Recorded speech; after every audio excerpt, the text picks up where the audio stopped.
এই যে দুইটা রেখা দেখছেন, এই দুইটা রেখার মাঝে এইখানে যতটুকু দূরত্ব, তার তুলনায় এইখানে দূরত্বের পরিমাণ একটু বেশি, তাই না?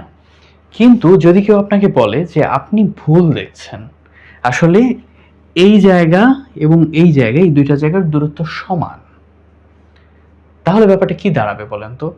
আপনাকে আপনার পর্যবেক্ষণ নিয়ে সে একটা প্রশ্ন তুলবে, কিন্তু আদতে কিন্তু আসলে দুইটা জায়গার দূরত্বের মধ্যে তফাৎ আছে, এখানে দূরত্ব বেশি, কিন্তু সে এই ঘটনাটাকে অস্বীকার করে আপনার পর্যবেক্ষণ শক্তিকে এটা নিয়ে প্রশ্ন তুলে আপনাকে কনফিউজড করে দিবে। এই ব্যাপারটার নাম হচ্ছে গ্যাস লাইটিং।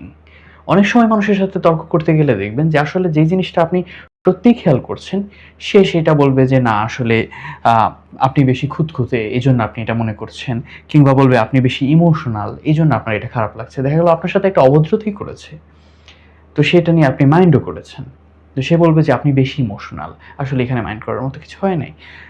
তো কিংবা বলবে যে এই যে এটা আপনি ভুল দেখেছেন। তো এটাকে বলে গ্যাস লাইটিং। এই গ্যাস লাইটিংটা এসেছে 1944 সালের একটা সিনেমা গ্যাস লাইট থেকে। এই সিনেমাতে একজন হাজব্যান্ড থাকে, সে হচ্ছে তার ওয়াইফকে হত্যা করতে চায় কিংবা তার ওয়াইফের আত্মবিশ্বাস ধ্বংস করে দিতে চায়। তো সেটা সে করে কিভাবে?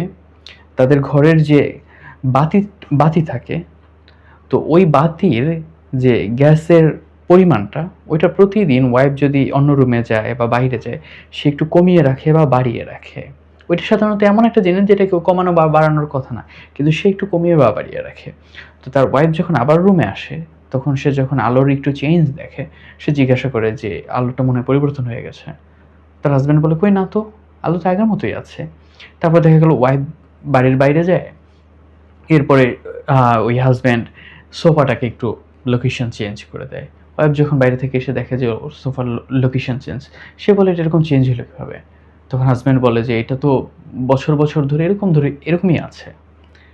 মানে ওই স্ত্রীর যে আত্মবিশ্বাস, পর্যবেক্ষণ, এই সব কিছু নিয়ে প্রশ্ন তোলে। তো এই প্রশ্ন তুলে আস্তে আস্তে ওই তার স্ত্রীর যে আত্মবিশ্বাস এটা ধ্বংস করে দেয়। শেষ পর্যন্ত খুব সম্ভবত স্ত্রী পাগল হয়ে যায় বা মারা যায়। এই যে কনসেপ্টটা, এই কনসেপ্টটা থেকেই এই গ্যাস লাইটিং কনসেপ্ট আসছে 1944 সালে।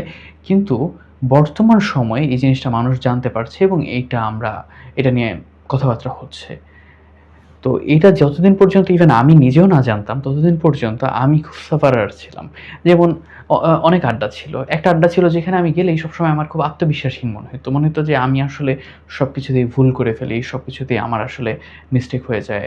আমি কিছু মানে আমার অনেক সমস্যা এটা সেটা। এটা আমার ফিল হইতো। তো তখন আমার মনে হতো এটা হয়তোবা আমার সমস্যা। আমি ওইখানে গেলে সেই সমস্যাগুলো দেখতে পাই। আমার এগুলো ঠিক করা দরকার। কিন্তু একটা সময় গিয়ে আমি যখন গ্যাস লাইটিং কনসেপ্টের সাথে পরিচিত হইলাম এবং এই ব্যাপারগুলো নিয়ে আমি চিন্তা করলাম, তখন গিয়ে দেখলাম যে আসলে সমস্যাটা আমার মধ্যে ছিল না। সমস্যা ওই লোকগুলোর মধ্যে ছিল। যারা নিজেরা আসলে রং আচরণ করে এবং তারপরে যখন কেউ সেটা ধরে ফেলে, তখন তারা সেটা অস্বীকার করে এবং আমাদের অবজারভেশনের উপর প্রশ্ন তোলে। এই হচ্ছে গ্যাস লাইটিং। আপনার আশেপাশে এরকম মানুষ থাকতে পারে। তো এই সমস্ত মানুষের এই গ্যাস লাইটিংকে নিয়ে কখনোই নিজের আত্মবিশ্বাসকে নষ্ট করবেন না। বিশ্বাস রাখবেন নিজের উপর, নিজের পর্যবেক্ষণের উপরে। Thank you.